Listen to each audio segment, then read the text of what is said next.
Salamat, Pia. Bukas na po ang pagbasa ng sakdalong arraignment kay dating Pangulong Gloria Macapagal Arroyo. Kaugnay po yan sa kasong electoral sabotage.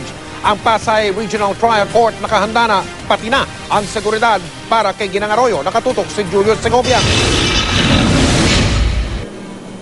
Ang court interpreter na si Belinda Gaspar ang magbabasa ng sakdal kay dating Pangulo at ngay Congresswoman Gloria Arroyo. 35 taon na raw siya sa trabaho at paretiro na sa susunod na taon. May konting nervous na konti siguro. Lalo siyempre kung titignan mo siya habang binabasahan mo. I'll turn 65 next year. Ito ang pinaka-highlights kasi masasabi ko fulfilled ako bilang isang interpreter. Dahil na sa amin napapunta yung case niya. Sa courtroom na ito, babasahan ng sakdal si dating Pangulo at ngay Congresswoman Gloria Macapagal Arroyo bukas. Kung inyo mapapansin, medyo masikip itong courtroom na ito sa tansya nga ng mga court official. Sinasabi nila na more than 60 square meters lamang daw ito. Kaya naman binawalan yung media na makapag-cover ng arraignment bukas. Dito sa first row, inaasahan na uupo yung mga abogado ng prosekusyon at ng depensa. Si dating Pangulong Gloria Arroyo naman ay posible raw umupo dito sa second row kasama yung kanyang mga kaanak. Ayos na ang salansa ng mga upuan. Pati nga comfort room ng korte, nilinis din.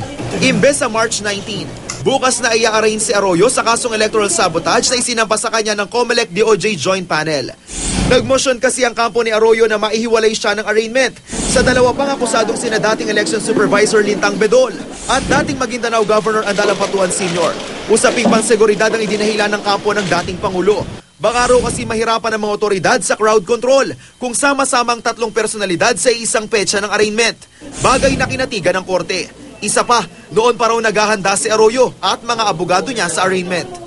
Sa Veterans Memorial Medical Center o VMMC susunduin si Arroyo. Pero para raw sa seguridad ni Arroyo, ayaw isiwalat ang mga detalye at oras ng pagbiyahe sa dating Pangulo. Bukod sa Police Security Protection Group ng Camp Crame na close-in security ni Arroyo, nakabantay rin bukas ang NCRPO para siguruhin ang seguridad ng dating Pangulo. We already have prepared for that. We have already conducted different conferences sa different areas. Na-prepare natin yung venue, pati yung security. Ready na po tayo. Julius Segovia, nakatutok, 24 oras.